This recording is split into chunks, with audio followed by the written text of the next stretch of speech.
ప్రభుత్వ స్థలాల జోలికి వస్తే ఎంతటి వారైనా వదిలిపెట్టే ప్రసక్తే లేదని ప్రకాశం జిల్లా ఒంగోలు ఆర్టీసీ డిపోలో చెవిరెడ్డి భాస్కర్ రెడ్డికి కేటాయించిన లీజులు రద్దు చేయిస్తామని ఒంగోలు ఎమ్మెల్యే దామచర్ల జనార్దన్ రావు పేర్కొన్నారు.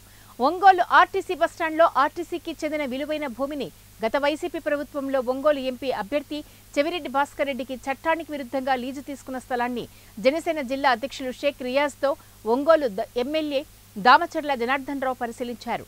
ఈ సందర్భంగా రీజనల్ మేనేజర్ సుధాకర్తో మాట్లాడి లీజు ఒప్పందంపై వివరాలను అడిగి తెలుసుకున్నారు. అక్కడ జరుగుతున్న పనులను తక్షణమే నిలిపివేయాలని అధికారులకు దామచర్ల ఆదేశించారు.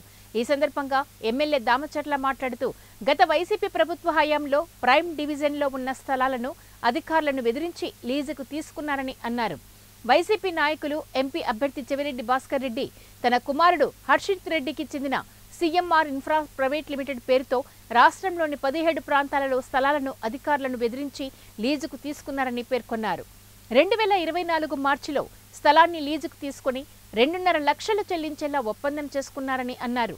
ఈ స్థలాన్ని మరొకరికి సబ్ లీజుకి ఇచ్చారని, వారు ఈ స్థలంలో పనులు ప్రారంభించారని అన్నారు. కార్యక్రమంలో జనసేన పార్టీ నాయకులు చనపతి రాంబాబు, టీడీపీ నాయకులు, జనసేన పార్టీ నాయకులు, కార్యకర్తలు పాల్గొన్నారు.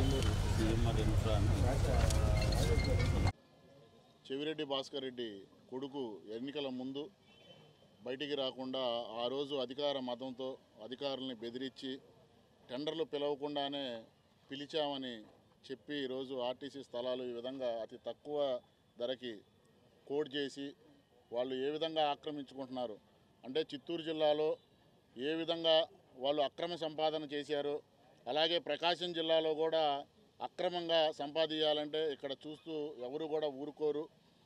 ఆల్రెడీ ఇక్కడ ఉన్నటువంటి శాసనసభ్యులు దామచర్ల జనార్దన్ గారితో ప్రభుత్వానికి కూడా నారా చంద్రబాబు నాయుడు గారి ముఖ్యమంత్రి గారికి అలాగే ఉప ముఖ్యమంత్రి అయినటువంటి పవన్ కళ్యాణ్ గారికి కూడా ఇక్కడ జరుగుతున్నటువంటి అన్యాయాలు భూ కబ్జాలు కూడా వాళ్ళకి తెలియజేయడం జరిగింది. కలిసి ఉందా దాంట్లో చెప్పేసేయండి.